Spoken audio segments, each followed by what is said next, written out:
All right, so we are going to annotate Kurt Vonnegut's short story, To Be or Not to Be. And that would be pronounced to be or not to be. And we will get to that illusion later. All right. Everything was perfectly swell. There were no prisons, no slums, no insane asylums, no cripples, no poverty, no wars. All diseases were conquered. So was old age. Death, barring accidents, was an adventure for volunteers. The population of the United States was stabilized at 40 million souls. One bright morning in the Chicago lying-in hospital, a man named Edward K. Welling, Jr. waited for his wife to give birth. He was the only man waiting. Not many people were born a day anymore. Welling was 56, a mere stripling in a population whose average age was 129. X-rays had revealed that his wife was going to have triplets. The children would be his first. Young Welling was hunched in his chair, his head in his hand. He was so rumpled, so still and colorless as to be virtually invisible. His camouflage was perfect, since the waiting room had a disorderly and demoralized air, too.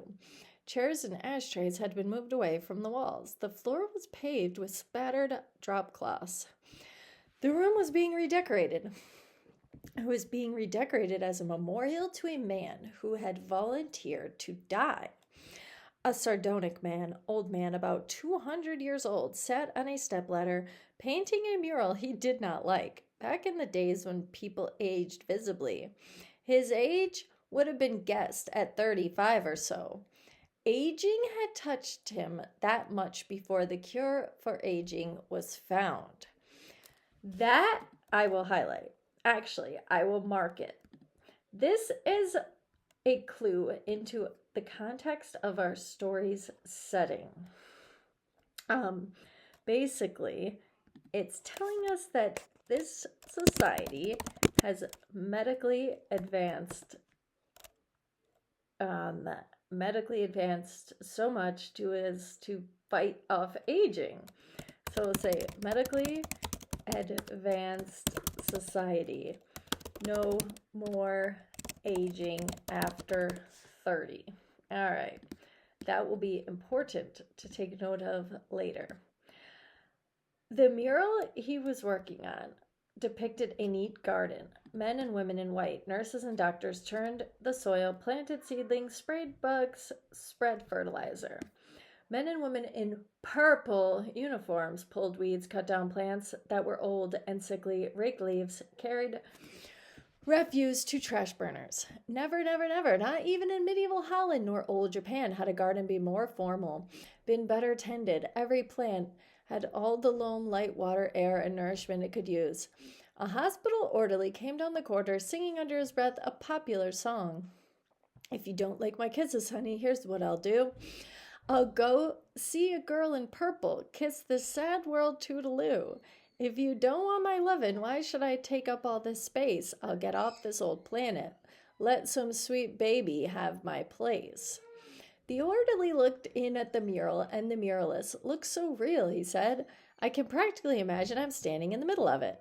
What makes you think you're not in it? Said the painter. He gave a satiric smile. It's called the happy garden of life, you know.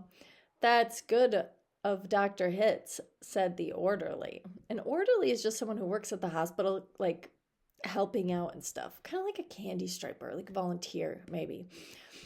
He was referring to one of the male figures in white, whose head was a portrait of Dr. Benjamin Hitz, the hospital's chief obstetrician. Hitz was a blindingly handsome man. An obstetrician would be specifically a man who helps women deliver their babies. All right. Lots of faces still to fill in, said the orderly. He meant that the faces of many of the figures in the mural were still blank. All blanks were to be filled in with portraits of important people on either the hospital staff or from the Chicago office of the Federal Bureau of Termination. And that is going to be our motif because they will mention this several times. Must be nice to be able to make pictures that look like something, said the orderly. The painter's face curdled with scorn. You think I'm proud of this, Dub? He said. You think this is my idea of what life really looks like. What's your idea of what life looks like? Said the orderly. The painter gestured at a foul drop cloth. There's a good picture of it, he said. Frame that, and you'll have a picture a damn sight more honest than this one. You're a gloomy old duck, aren't you? Said the orderly.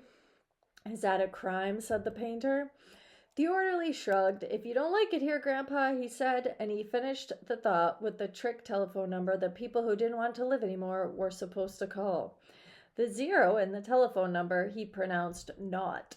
The number was to be or not to be, significance of the title. It was the telephone number of an institution whose fanciful sobriquets included Automat, Birdland, Canary, Catbox, Delouser, Easy Go, Goodbye Mother, Happy Hooligan, Kiss Me Quick, Lucky Pierre, Sheep Dick, Wearing Blender, Weep No More, and Why Worry. To be or not to be was the telephone number of the municipal gas chambers of the Federal Bureau of Termination. Now, normally when you think of the Federal Bureau of something, like a bureau would be an agency, a government agency, and you most definitely don't think of it as a suicide number. So now we know that in this society, this would be our setting, you can just call a number and there is a whole federal agency dedicated to helping people end their lives. All right. Definitely different than our present day. The painter thumbed his nose at the orderly. When I decide it's time to go, he said, it won't be at the sheep dip. A do-it-yourselfer, eh? Said the orderly. Messy business, Grandpa. Why don't you have a little consideration for the people who have to clean up after you? The painter expressed with an obscenity his lack of concern for the tribulations of his survivors. The world could do with a good deal more mess, if you ask me, he said. The orderly laughed and moved on. Welling, the waiting father, mumbled something without raising his head, and then he fell silent again. A coarse, formidable woman strode into the waiting room on spike heels. Her shoes, stockings, trench coat, bag, and overseas cap were all purple, the purple the painter called the color of grapes on Judgment Day. The medallion on her purple musette bag was the seal of the Service Division of the Federal Bureau of Termination, an eagle perched on a turnstile. The woman had a lot of facial hair, an unmistakable mustache, in fact. A curious thing about a gas chamber hostess was that no matter how lovely and feminine they were when recruited, they all sprouted mustaches within 5 years or so. That's supposed to be sarcastic humor. Kurt Vonnegut was a white male author in the 1960s-ish, 50s-ish writing, so he was a bit of a sexist. Is this where I'm supposed to come? She said to the painter. A lot would depend on what your business was, he said. You aren't about to have a baby, are you? They told me I was supposed to pose for some pictures, she said. My name's Leora Duncan, she waited. And you dunk people, he said. What? Skip it, he said. That sure is a beautiful picture, she said. Looks just like heaven or something. Or something, said the painter. He took a list of names from his smock pocket. Duncan, Duncan, Duncan, he said, scanning the list. Yes, here you are. You're entitled to be immortalized. See any faceless bodies here you'd like me to stick your head on? We've got a few choices left. She studied the mural obliquely. Gee, she said, they're all the same to me. I don't know anything about art. A body's a body, eh? He said. All righty. As a master of fine art, I recommend this body here. He indicated a faceless figure of a woman who was carrying dried stalks to a trash burner. Well, said Leora Duncan, that's more the disposal people, isn't it? I mean, I'm in service. I don't do any disposing. The painter clapped his hands in mock delight. You say you don't know anything about art, and then you prove in the next breath you know more about it than I do. Of course the sheaf carrier is wrong for a hostess. A snipper, a pruner, that's more your line. He pointed to a figure in purple who was sawing a dead branch from an apple tree. How about her, he said. You like her at all? Gosh, she said, and blushed and became humble. That puts me right next to Dr. Hitz. That upsets you, he said. Good gravy, no, she said. It's just such an honor. Ah, you admire him, eh? He said. Who doesn't admire him? She said, worshipping the portrait of Hitz. It was the portrait of a tanned, white-haired, omnipotent Zeus, who 240 years old. Who doesn't admire him? She said. Again, he was responsible for setting up the very first gas chamber in Chicago. Nothing would please me more, said the painter, than to put you next to him for all the time. Sawing off a limb, that strikes you as appropriate? That is the kind of thing I like to do. That is kind of like what I do, she said. She was demure about what she did. What she did was make people comfortable while she killed them. Here are some words we gotta do. All right, we want to know demure. And then another one I would want to say, Zeus. This is maybe not a vocabulary word, but definitely an allusion. It would be alluding to the Greek god of Zeus, and that'd be Greek mythology, which is technically literature. And while Leora Duncan was posing for her portrait, into the waiting room bounded Dr. Hitz himself. He was 7 feet tall, and he boomed with importance, accomplishments, and the joy of living. Well, Miss Duncan, he said, and he made a joke. What are you doing here, he said. This isn't where the people leave. This is where they come in. We're going to be in the same picture together, she said shyly. Good, said Dr. Hitz heartily. And say, isn't that some picture? I sure am honored to be in it with you, she said. Let me tell you, he said, I'm honored to be in it with you. Without women like you, this wonderful world we've got wouldn't be possible. He saluted her and moved toward the door that led to the delivery room. Guess what was just born, he said. I can't, she said. Triplets, he said. Triplets, she said. She was exclaiming over the legal implications of triplets. And now we have conflict. The law said that no newborn child could survive unless the parents of the child could find someone who would volunteer to die. Triplets, if they were all to live, called for 3 volunteers. And now we have Edward's conflict. Do the parents have 3 volunteers, said Leora Duncan. Last I heard, said Dr. Hitz, they only had 1. And they were trying to scrape another 2 up. I don't think they made it, she said. Nobody made 3 appointments with us. Nothing but singles going through today, unless somebody called in after I left. What's the name? Welling, said the waiting father, sitting up, red-eyed and frowsy. Edward K. Welling, Jr. is the name of the happy father-to-be. He raised his hand, looked at a spot on the wall, gave a hoarsely wretched chuckle. Present, he said. Oh, Mr. Welling, said Dr. Hitz, I didn't see you. The invisible man, said Welling. They just phoned me that your triplets have been born, said Dr. Hitz. They're all fine, and so is the mother. I'm on my way in there to see them now. Hooray, said Welling emptily. You don't sound very happy, Dr. Hitz. What man, said Dr. Hitz, what man in my shoes wouldn't be happy? Said Welling. He gestured with his hands to symbolize carefree simplicity. All I have to do is pick out which one of the triplets is going to live, then deliver my maternal grandfather to the happy hooligan and come back here with a receipt. This really lays out the settings, the story's settings context, or the type of government they have. So I would say context of the setting. Explain how the society's government operates. This would be important because we know that everyone here lives forever. So if a parent wants to have a child, they would have to find someone to volunteer to die so that their child can take that person's place on earth. And in this case, a maternal grandfather would be, so maternal means mother, paternal means father. So this would have been his mother's father. So this is my maternal grandfather.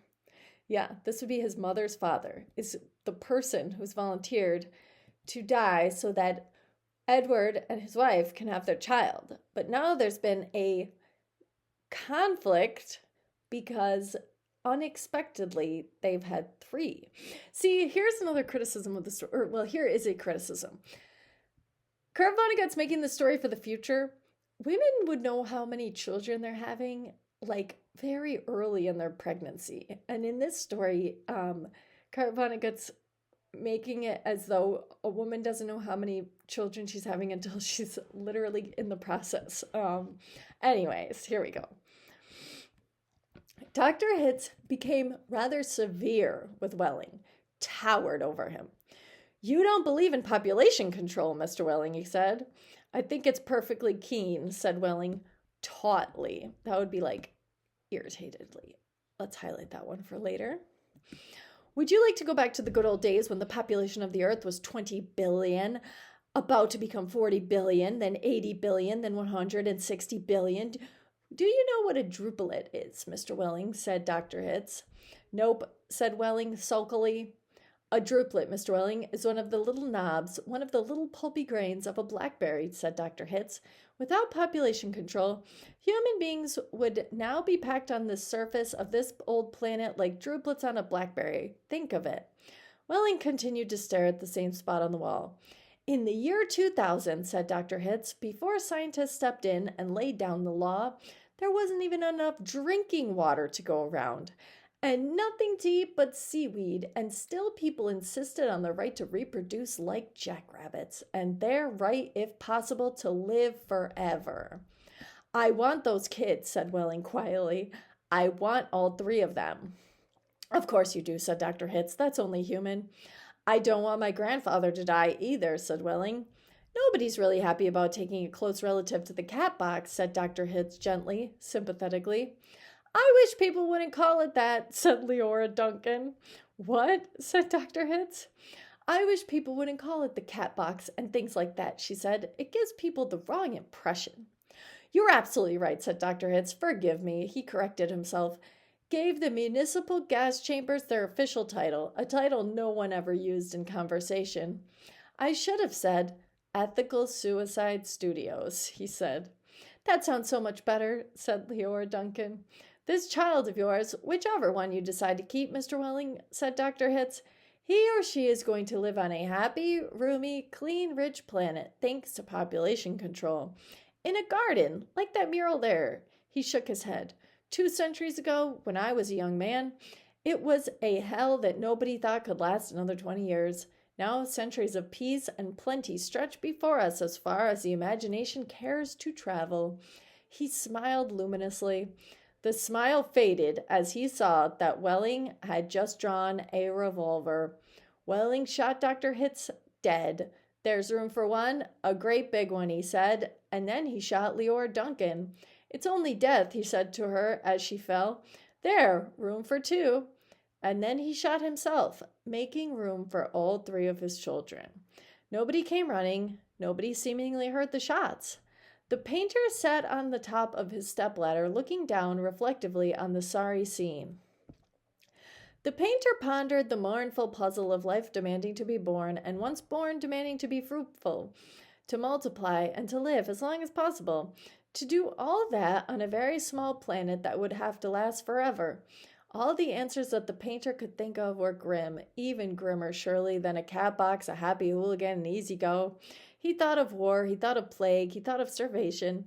He knew that he would never paint again. He let his paintbrush fall to the drop cloths below, and then he decided he had had about enough of life in the happy garden of life too, and he came slowly down from the ladder.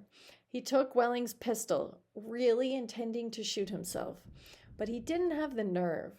And then he saw the telephone booth in the corner of the room. He went to it, dialed the well-remembered number, 2BR02B. "Federal Bureau of Termination," said the warm voice of a hostess. "How soon could I get an appointment?" he asked, speaking very carefully.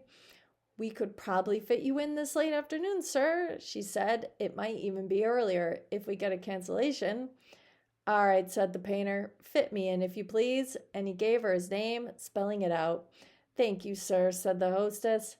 "Your city thanks you, your country thanks you, your planet thanks you. But the deepest thanks of all is from future generations."